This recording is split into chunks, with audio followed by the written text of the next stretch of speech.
Tamil news நேரலுக்கான வணக்கம். இன்றைய சிறப்பு நேர்காணலில் நம்மோடு இருந்திருப்பவர் மார்க்சிஸ்ட் கம்யூனிஸ்ட் கட்சியினுடைய மூத்த தலைவர் திரு கனகராஜ் சார். சார் வணக்கம். வணக்கம்.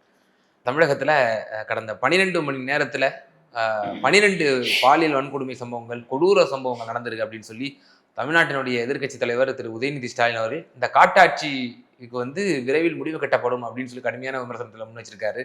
திமுக ஆட்சி கடந்த ஒரு மார்ச் மாதம் வரைக்கும் இருந்துச்சு. அதன் பிறகுதான் காபந்து சர்க்கார் வந்துச்சு. காபந்து சர்க்காரில் கூட நம்ம பெரிதாக உளவு குற்ற சம்பவங்களோ உளவு ஹை ரேட்டு நமக்கு வந்த மாதிரி தெரியல.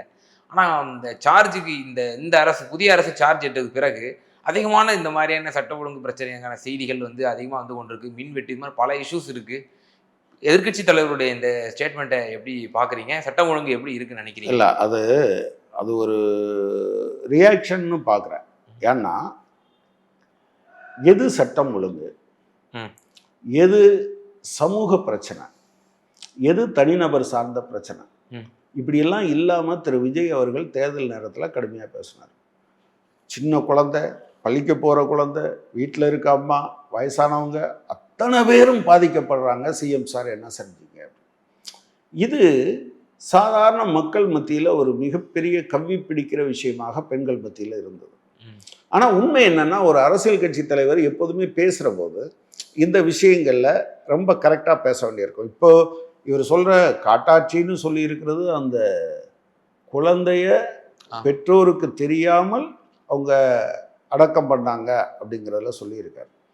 ஈவன் திமுகவும் நேரடியாக இவங்க ஒன்றும் அதுக்கு சில விஷயங்கள் என்னன்னா, நீங்கள் எங்களுக்கு டைம் கொடுக்கக்கூடாதான்னு பேசும்போது கொள்கை சார்ந்த விஷயங்களில் சில விஷயங்களை முடிவெடுக்கிறதுக்கு 6 மாதம் ஆகலாம், 1 வருஷம் ஆகலாம், ஃபினான்ஷியல் பொசிஷன் இன்க்ரீஸ் பண்ண வேண்டிய இம்ப்ரூவ் ஆகுதான்னு பார்க்க வேண்டி இருக்கலாம், இதெல்லாம் சேர்ந்தது. ஆனால் நீங்கள் மருத்துவம் அல்லது இந்த தனிநபர் சார்ந்த பிரச்சனைகள், இன்ஃபேக்ட் சூலூர் பிரச்சனையில் அரசாங்கம் என்பது காவல்துறை உடனடியாக அதில் அந்த பொண்ணு போன உடனே தேடி போகலை குழந்தை என்கிற விஷயம், உங்கள் சென்சிட்டிவிட்டி இருக்கு இல்லையா, காவல்துறை நீங்கள் அதில் கரெக்டாக நீங்கள் இந்த மாதிரி என்ன அப்படின்னு நீங்கள் தட்டி கேட்டிருந்தீங்கன்னா அவ்வளோ கேஷுவலாக சிரிப்பாங்களா? அதாவது நான் சிரிக்கவே கூடாது அப்படின்னு. ஆனால் ஒரு குழந்தை உடல் ரீதியாக சிதைக்கப்பட்டு படுகொலை செய்யப்பட்டது குறித்தான ஒரு பேட்டிக்கு வரும்போது அவ்வளோ கேஷுவலாக இருக்க முடியாது. அப்போ அந்த ப்ரெஷர் இருந்ததா அப்படிங்கிறது கேள்வி. நீங்கள் ஒரு அதிகாரமிக்க ஒரு பொறுப்பில் இருக்கிற போது, நான் அனைத்து காவல்துறைக்கும் நான் சொல்ல விரும்புகிறேன், உடனடியாக இந்த விஷயத்தில் இதில் காவலர்கள் சில பேர் சிக்கியிருக்காங்க, காவலர்களே சில பேர் பாதிக்கப்படுறாங்க. இப்போ ஆயுதப்படை காவலர்கள் கூட ஒருவர் பாலியல் வன்கொடுமைக்கு உள்ளாக்கப்பட்டார். இது இது இது எதை காமிக்குது? நீங்கள் சிங்கப்பெண் அதிரடிப்படைன்னு நீங்கள் உருவாக்கின பிறகு அந்த மாதிரியான விஷயத்தில் இருக்கவங்களுக்கே வருதுன்னா நீங்கள் அதை எப்படி பார்க்குறீங்க? நம்ம இங்கே ரிப்போர்ட் ஆகாத சில சம்பவங்களை சொல்கிறாங்க. மதுரையில் ஒரு சம்பவம், ஒரு பொண்ணு நேற்று பேட்டி கொடுத்துருந்தாங்க. நீங்கள் காவல்துறை எப்படி இருக்குது அப்படின்னு அந்த இன்ஸ்பெக்டரை அவங்க நேம் பண்ணியிருந்தாங்க.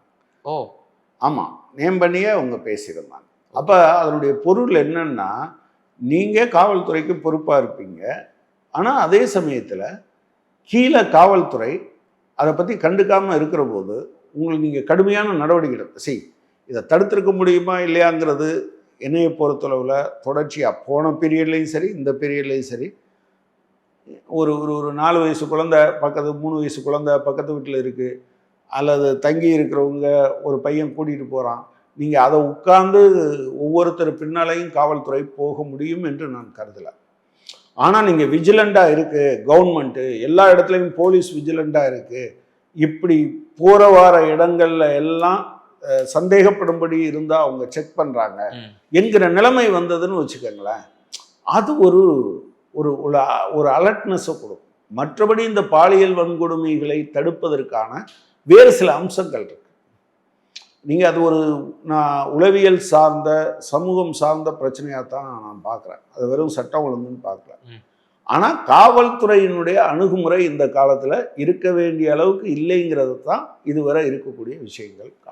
சார், முன்னாள் முதல்வர் திரு மு.க. ஸ்டாலின் கூட என்ன அறிக்கை விட்டுருக்கிறாரு? 6 மாதம் வரைக்கும் இது பொறுத்துட்டு இருக்க சொல்கிறீங்களா? கண்ணுக்கு எதிராக இப்படி ஒரு அநீதி நடந்து கொண்டிருக்கிறது அப்படின்னு சொல்லி திமுக ஒரு பெரிய ஒரு போராட்டம் வெடிக்கணும் அப்படிங்கிற மாதிரி நீங்கள் எதிர்பார்க்குறீங்களாங்கிற மாதிரி கடுமையான காட்டமான ஸ்டேட்மெண்ட்ஸ்லாம் விட்டுருக்கிறாரு. ஸோ நம்ம ஆல்ரெடி நம்ம குறிப்பிட்டிருந்தோம், உங்களுடைய மாநில செயலாளர் அவர்கள் குறிப்பிட்டிருந்தார். 6 மாதம் டைம் கொடுக்குறேன்னு சொன்னீங்க, எதற்கெடுத்தாலும் இப்படி விமர்சனம் பண்ணுறதா அப்படிங்கிற ஒரு இதை சொல்லியிருந்தாங்க. இப்போ திமுக அடுத்த ஸ்டெப்புக்கு போகிறாங்க, பெரிய போராட்டம் வெடிக்கும் அப்படின்ற மாதிரிலாம் இப்போ சொல்கிறாங்க. திமுகவுடைய இந்த அணுகுமுறை சரியான அணுகுமுறையா? இல்லை, திமுக மட்டும் இல்லையே. இப்போ நீங்கள் அனைத்து இந்திய ஜனநாயக மாத சங்கம் அவங்க வந்து சென்னை, திருப்பூர், இன்னொரு இடம் மதுரை, 3 இடங்களில் ஒரு கண்டன பேரணியை 23ஆம் தேதி நடத்துவது என்று முடிவு செஞ்சுருக்காங்க. இங்கே சமீப காலத்தில் இது இது ஒரு 4 நாள் 5 நாளில் தொடர்ச்சியாக வருது பார்த்தீங்களா? ஒரு ஒரு கவர்மெண்ட்டு ஒரு சென்சிட்டிவாக இருக்குங்கிறத வெளியே காமிக்காததனுடைய விளைவு. அப்போ கவர்மெண்ட்டு நீங்கள் வந்து இதன் மீது அட்டன் பண்ண வைக்கணும் அப்படிங்கிற அவசியம் இருக்குது. எனக்கு தெரிஞ்சு அந்த விஷயத்தில் இல்லாமல் இருக்கிற போது இங்கே நான் திரும்பவும் சொல்கிறேன், 6 மாதம் என்பது கொள்கை ரீதியாக எடுக்க வேண்டிய முடிவுகளுக்கே தவிர ஒரு 6 மாதம் சம்பளம் கொடுக்கலைன்னா சரியாயிருமா? கரெக்டு. அந்த ஒரு மகேந்திரன் சொன்ன மாதிரி 6 மாதம் அவர் வீட்டில் சோலார் பேனல் போட்டுக்கலாம், என் வீட்டில் சோலார் பேனல் போட முடியாதுல்ல. என்ன விதமான அணுகுமுறையை அவருடைய ஆதரவாளர்களாக இருக்கிறவர்கள் பேசுகிறார்கள் என்பதோடும் சம்மந்தப்பட்டது. அவங்களை ஆதரிக்கிறவங்க என்ன சொல்கிறாங்க அப்படிங்கிறது. எனவே ஏற்கனவே இந்த ஃபேக் நியூஸ் வரும்போதெல்லாம் முதலமைச்சர்கிட்ட நானே கூட சொல்லியிருந்தேன், இதை பண்ணாதீங்க, இது சரியில்லை, நீங்கள் வந்து ஃபேக் நியூஸு போடாதீங்கன்னு சொல்லுங்கள். நீங்கள் உண்மையிலே ஏதாவது சாதனை பண்ணீங்கன்னு வச்சுக்கோங்க, அப்போவும் மக்கள் அதை ஃபேக் நியூஸ் ஒன்று நினச்சிருவாங்க. இப்போ வேறு ஒரு விஷயத்த சொன்னோம், அவர் கேட்கல. என்ன, மக்கள் வந்து வெளியில் பாக்ஸ் வச்சு போட்டு போங்க முதலமைச்சர் இதுக்கு, இப்போ இல்லைங்க நீங்கள் உள்ளே போய்க்கலாம் முதலமைச்சர் தனிப்பு, எதுக்கு அதை போட்டாங்க? இப்போவும் ஒன்று சொல்லு, அந்த போட்ட உத்தரவில் ஒரு பகுதி இருக்குது. அதாவதுங்க, நீங்கள் வந்து சாதாரண மக்கள் தலைமைச் செயலகத்துக்கெல்லாம் வரமாட்டான். அவன் கோயிலுக்கு தேங்காய் உடைச்சு சம்மந்தப்பட்ட ஆட்கள்கிட்ட எல்லாம் போய் கேட்டு இது ஒன்றும் நடக்காமல் திரும்ப 2-3 சாமியை வேண்டி வேறு வழி இல்லைன்னா அமைச்சரை பார்த்துடலாமா, ஒரு அதிகாரியை பார்த்துடலாமான்னு இங்கே வருவான் இல்லையா? வர்றவன் அந்த அமைச்சரை பார்க்கணுன்னா அமைச்சர் அனுமதி கொடுத்தா தான் உள்ளே போகணுன்னா எப்படி முடியும்? அமைச்சருக்கு இவரோட ஃபோன் நம்பர் கிடையாது. அதிகாரியை பார்க்கணுன்னா அதிகாரிக்கு இவரோட ஃபோன் நம்பர் கிடைக்கணும். கிடைச்ச பிறகு அவங்க அனுமதிங்கன்னு சொல்லணும். இதுனா சரியோ தப்போ அவர் வெளியே போகிற நேரத்தில் பார்த்துருவாங்க, போயிடுவாங்கன்ற. அப்போ இந்த மாதிரியான விஷயங்கள் வந்து பார்க்குற போது இதுக்கெல்லாம் 6 மாதம்லாம் காத்திருக்க முடியாது. 6 மாதம் சம்பளம் போடாமல் காத்திருக்க முடியுமா? இப்போ நீங்கள் இந்த மகேந்திரனும் ராகவா லாரன்ஸ் 2 பேரும் பேசினது இருக்குல்ல, அந்த ஒப்பீடு இருக்குல்ல, அந்த ஒப்பீடு நாய், அது உதாரணம் தான். ஒருவேளை அவருக்கு அந்த உதாரணம் வந்திருக்கலாம். எவ்வளவு இன்சென்சிட்டிவ், சிரிச்சது எவ்வளவு இன்சென்சிட்டிவோ அது மாதிரியான இன்சென்சிட்டிவ். ஓகே, அது அந்த நாய் ஒப்பீடு யாருக்கு? யாரெல்லாம் குரல் எழுப்புறாங்களோ அவங்களுக்கு. 6 மாதம் நீங்கள் வந்து பவர் கட்டு. இன்னைக்கு கூட அந்த மகேந்திரன் சொல்லியிருக்காரு போல இருக்கு, நான் என்னுடைய வார்த்தைகளிலிருந்து நான் பின்வாங்க மாட்டேன்.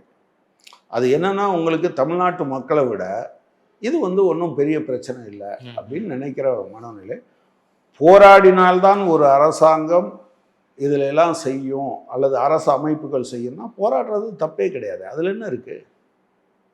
இப்போ அதைத்தான் நான் சொன்னேன், அனைத்து இந்திய ஜனநாயக மாத சங்கம் சமீப காலத்தில் ஒரு பெரிய பேரணி என்று அவங்க 3 இடத்துல யோசிக்கிறதே எதுலேருந்து வருதுன்னா, இது வழக்கத்துக்கு மாறாக அதிகரித்திருக்கிறது. ஓகே, அதற்கு தகுந்த மாதிரி அரசாங்கம், அதாவது அரசு அமைப்புகள், காவல்துறையோ, அது நீங்கள் பாலியல் புகார் கொடுக்க போன பெண்களை நைட்டில் ஏன் ஸ்டேஷனில் வச்சுருக்கீங்க? நீங்கள் சொல்லணும்ல. விசாரணை நடக்கும்போது இன் கேமரா விசாரணை நடக்கணும்னு சொல்லிட்டு ஸ்டேஷனுக்கு நீங்கள் நைட்டில் வேணாலும் வாங்கன்னு சொன்னீங்கன்னா, இப்போ மதுரையிலேருந்து ஒரு நண்பர் என்கிட்ட பேசினார், எனக்கு தெரிஞ்ச சில விஷயங்கள் இப்படி இருக்குது, என்ன பண்ண போகிறீங்க? எனவே இந்த அரசாங்கம் சென்சிட்டிவாக அந்த இஷ்யூவில் இருக்க வேண்டும் என்பதுதான். அதில் அவர் மட்டும் இல்லை, பலரும் போராடத்தானே செய்கிறாங்க. நீங்கள் கும்மிடி பூண்டியில் மக்கள் ரோட்டுக்கு வந்தாங்களா இல்லையா? சரி, அப்படி வரும்போது ஒரு எதிர்க்கட்சி அல்லது ஏதோ ஒரு கட்சி அல்லது ஏதோ ஒரு அமைப்பு, அது ஒன்றும் பிரச்சனை இல்லை, இப்போ நம்ம எதுவுமே போராட வேண்டாம்னு நினச்சா நியாயமாக இருக்குமா? எனவே போராடுவோம் என்று அவங்க சொன்னாங்கன்னா அது சரிதான். சார், இப்போ ஈபி துறையிலையும் அதிகமான ஒரு பிரச்சனைகள். இப்போ அமைச்சர் நிர்மல்குமார் இன்னைக்கு என்ன சொல்றாரு, கடந்த திமுக ஆட்சியினுடைய எதிரொலியாக தான் இந்த பிரச்சனைகள் சொல்றாரு. கடந்த திமுக ஆட்சியினுடைய எதிரொலியாக தான் வந்து ஆண்டுகள் வந்து இப்போ மின் கட்டணம் உயர்த்த வேண்டிய ஒரு சூழ்நிலை ஏற்பட்டிருக்கு. முதல்வரோட கலந்து ஆலோசித்து விரைவில் வந்து முதல்வர் பரிசீலித்து மக்களுக்கு வந்து சுமை ஏற்படாத வகையில் வந்து மின் கட்டணம் உயர்வும் ஏற்படும் அப்படின்ற மாதிரி இன்னைக்கு காலையில் பேட்டி கொடுக்குறாரு. இதுக்கு யார் மூல காரணம்னு நமக்கு எல்லாமே நிச்சயமா தெரியும். ஆனால் இப்போ அமைச்சர் நிர்மல்குமார் எதற்கெடுத்தாலும் கண்மூடித்தனமாக திமுக தான் காரணம், எல்லாவற்றுக்கும் திமுக. அவங்க ரொம்ப கொண்டாடுற செல்வி ஜெயலலிதா தான் 7 ரூபா 1 பைசாவுக்கு அதானிகிட்ட 646 மெகாவாட் வாங்கினாங்க. இந்தியாவில் எந்த இடத்துலையும் 7 ரூபாய்க்கு பவர் பர்ச்சேஸ், அதாவது சோலார் பெர் யூனிட். இங்கே it's not an easy joke. அதாவது இது வந்து சிம்பிளா, பட் திமுகவுக்கு குறையே இல்லைன்னு நான் சொல்ல மாட்டேன். நீங்கள் வந்து புதுசாக ஆட்களை நியமிக்கலை, இட்ஸ் அ ப்ராப்ளம், அது ஒரு ப்ராப்ளம். ஆனால் அது மட்டுமே ப்ராப்ளமா? அந்த ப்ராப்ளம் தேர்தல் நடக்கும்போது இல்லை, உச்சத்தில் வெயில் கொண்டுகிட்டு இருக்கக்கூடிய அந்த நேரத்தில் இல்லை. தேர்தல் நேரத்தில் நீங்கள் இரவு பகல் என்று எல்லா நேரத்திலையும் ஏராளமான மின்சாரம் பயன்படுத்தப்பட்டிருக்குமா இல்லையா? அப்போ இல்லாத திடீர்னு வருது. நான் வந்து அதை நான் என்ன பார்க்கல அப்படின்னு சொன்னால், ஏதோ இவங்க வந்து வந்ததுனால தான் இப்படி இருக்குன்னு நான் பார்க்கல. ஆனால் நீங்கள் உண்மையான காரணம் என்னவென்று இடைக்காலத்தில் நிவாரணத்துக்கு முயற்சிக்காமல் கடந்த அரசாங்கத்தையே நீங்கள் சொல்லிட்டு இருக்கீங்கன்னா என்ன அர்த்தம்னா, இந்த 15 நாளில் உங்களை ஏன் மேனேஜ் பண்ணலைங்கிற கேள்வி இயல்பானது தானே. ஸோ அமைச்சர் நிர்மல்குமார் அவர்கள் கொஞ்சம், நேற்று நான் இந்தியன் எக்ஸ்பிரஸில் ஒரு செய்தி கூட பார்த்தேன், திருப்பரங்குன்ற இஷ்யூ சம்மந்தமாக அவர் பேசினதை பார்த்தா எனக்கு அதிர்ச்சியாக இருந்தது. திருப்பரங்குன்ற இஷ்யூவில் மட்டும் அரசாங்கம் அன்னைக்கு அப்பீலுக்கு போயிருந்தா இந்த பிரச்சனையே வந்திருக்காது. சரி, அதுக்கு பின்னால் அப்பீல் போன பிறகு தானே என்னாச்சு, அவங்க இல்லை அவர் சொன்னது சரிதான்னு சொல்லிட்டாங்க, என்ன பண்ணுவீங்க? அப்போ எனவே நீங்கள் பேசும்போது கொஞ்சம் ஓகே, முன்ன பின்னா கொஞ்சம் இருக்கலாம்.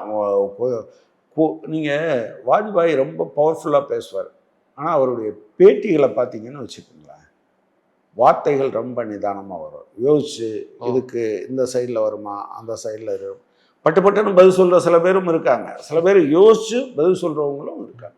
அப்போ நீங்கள் பொறுப்பை உணர்ந்து பேசணுன்றீங்க. கட்டாயமாக நீங்கள் வந்து ஓகே, மின் தடை பல இடத்துல இருக்கு. இப்போ தடை ஒரு பக்கம், மற்றொரு பக்கம் உயர்த்துவதற்கான பரிசீலனை இருக்கு அப்படின்றாங்க. இப்போ அந்த உதயமின் திட்டத்தினுடைய வழியாக இப்போ ஒருவேளை உயர்த்தப்படும் என்றால் சிபிஎம் நிலை என்னவாக இருக்கும்? எடுப்போம். நீங்க திமுக உயர்த்திய போது நாங்க எதிர்த்தோம். நீங்க அந்த பீரியட்ல எடுத்து பார்த்தீங்கன்னா முரசொலியிலையும் தீக்கதிலையும் மாறி மாறி சண்டை நடந்துட்டு இருந்தது. இதுக்கு நாங்கள் காரணம் இல்லை, அதுக்கு முன்னால் அவங்க உதயமின் திட்டத்தில் கையெழுத்து போட்டு போனாங்கன்னாங்க. சரி, அதுதான் நான் சொல்கிறேன், நியோலிபரல் அஜெண்டாவுக்கு எதிராக நீங்கள் கம்யூனிஸ்டுகள் பேசும்போது எல்லாரும் காதம் முடிக்கிறது, இவங்க ஏதோ பேசுகிறாங்க அப்படின்னு சொல்லி.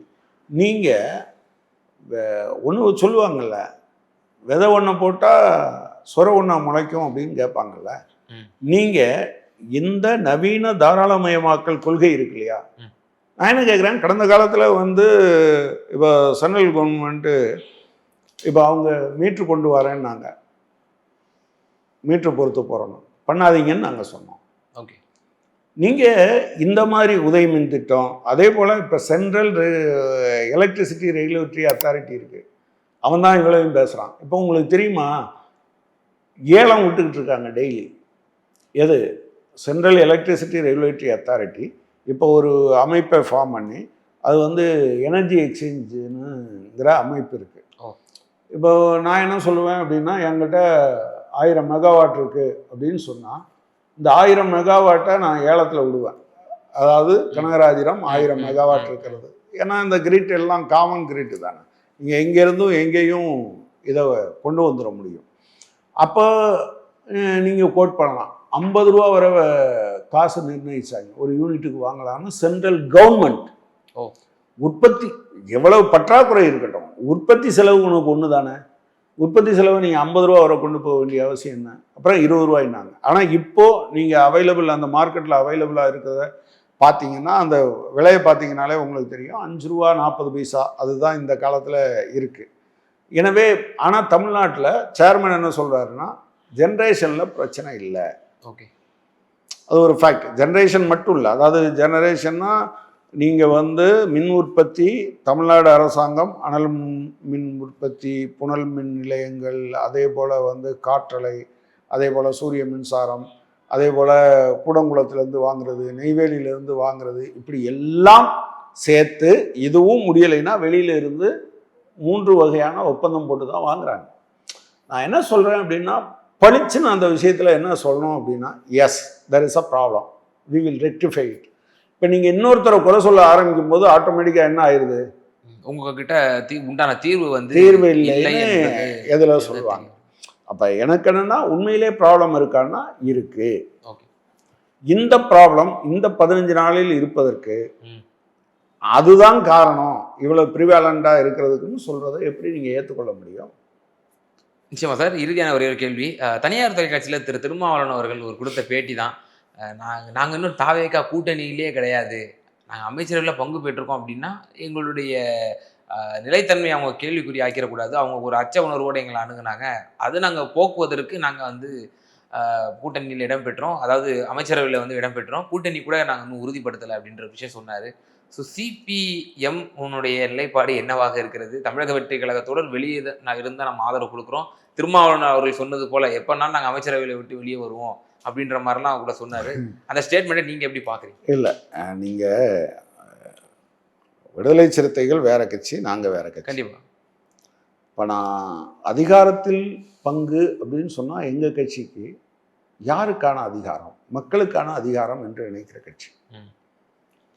ஸோ பட் ஒவ்வொரு கட்சிக்கும் ஒரு வித அணுகுமுறை இருக்கும். ஸோ அவங்க அந்த அணுகுமுறையை கடைபிடிச்சிருக்காங்க. இப்போ கூட்டணியில் இருக்கிறோமா இல்லையாங்கிறத பொறுத்தளவில், இப்போ சிபிஎம்மை பொறுத்தளவில் எந்த காலத்துலையும் யாரோடவும் கூட்டணி என்பது என்னன்னா வெஸ்ட் பெங்கால், கேரளா, திரிபுராவில் நீங்கள் காமன் அந்த தேர்தல் அறிக்கையே பொதுவானதாக இருக்கும். எனவே அதை கூட்டணின்னு சொல்கிறோம். இதை பொறுத்தளவில் என்னன்னா தேர்தல் உடன்பாடு மட்டும்தான். ஓகே, சரியா? அவங்க ரொம்ப காலமாக கேட்டுக்கிட்டு இருக்காங்க ஆட்சியில் பங்கு, அதிகாரத்தில் பங்கு அப்படின்னு. எங்களை பொறுத்தளவில் இந்த அதிகாரம் என்பது மக்களுக்கான அதிகாரம், ஆட்சி என்பது மக்களுக்கான ஆட்சியாக இருக்க வேண்டும் என்பதுதான். ஈவன் சிபிஎம் இருக்கிற இடத்துலையே 100%. நேற்று கூட ஒருத்தர் என்கிட்ட கேட்டார், நீங்கள் வந்து ஒரு லேபர் அந்த இதில் கூட கேட்டாங்க, இதில் அந்த நீங்கள் ரெஃபர் பண்ணுற ஒரு தனியார் தொலைக்காட்சிக்கு நீங்களே வந்து தொழிலாளர் துறை அமைச்சரை எடுத்து நீங்கள் இதெல்லாம் பண்ணியிருக்கலாமே அப்படின்னு. அப்படி பண்ண முடியுமா அப்படி நிறையா பேர் நினச்சிட்டு இருக்காங்க. இப்போ ஒரு ஒரு ஒரு இல்ல, நிச்சயமா உங்களுக்குன்னு ஒரு பாலிசி இருக்கு, நீங்கள் தலைமை தாங்கக்கூடிய அவங்க என்ன சொல்றாங்கங்கிறத அவங்க கிட்ட தான் கேட்கணும். கண்டிப்பா. பிரதமர் வந்தபோது கூட வேணான்னு சொன்னவங்க நாங்க இல்லையா?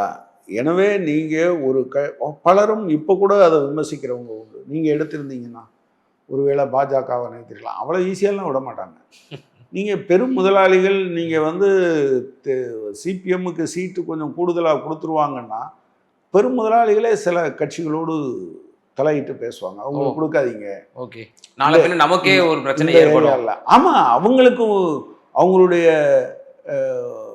மூலதனம் தானே பெருசு. கண்டிப்பாக. செல்வி ஜெயலலிதா இருந்தபோது நீங்கள் நோக்கியா நீங்கள் அந்த பிரச்சனையை போய் பாருங்கள், 638 கோடி இன்வெஸ்ட் பண்ணதில் ஒரு நயா பைசா பாக்கி இல்லாமல் தமிழ்நாடு அரசாங்கம் உங்களுடைய என்னுடைய வரிப்பணத்திலிருந்து அந்த 638 கோடியையும் அவங்கள்ட்ட கொடுத்து. ஓகே, வெள்ளை அறிக்கை அதிமுகட்ட கேட்டோம், அவங்களும் வெளியிடலை. இப்போ இந்த வெள்ளை அறிக்கை இன்னைக்கு ஏதோ வெளியிடுவாங்க போவாங்கன்னு சொல்கிறாங்க. நீங்கள் எவ்வளவு இன்வெஸ்ட்மெண்ட்டு, யாருக்கு எவ்வளவு சலுகை கொடுத்துருக்கீங்கன்னு அதிமுக சொல்லலை, திமுகவும் சொல்லலை, தாவைக்காவும் சொல்லாது. முதலாளித்துவம் தான் தீர்வு என்று நினைக்கிற எந்த கட்சியும் இவற்றையெல்லாம் செய்ய மாட்டாங்க. நிச்சயமா பல்வேறு கேள்விகளுக்கு ரொம்ப விரிவாக தெளிவாக பதில் சொன்னீங்க. ரொம்ப நன்றி.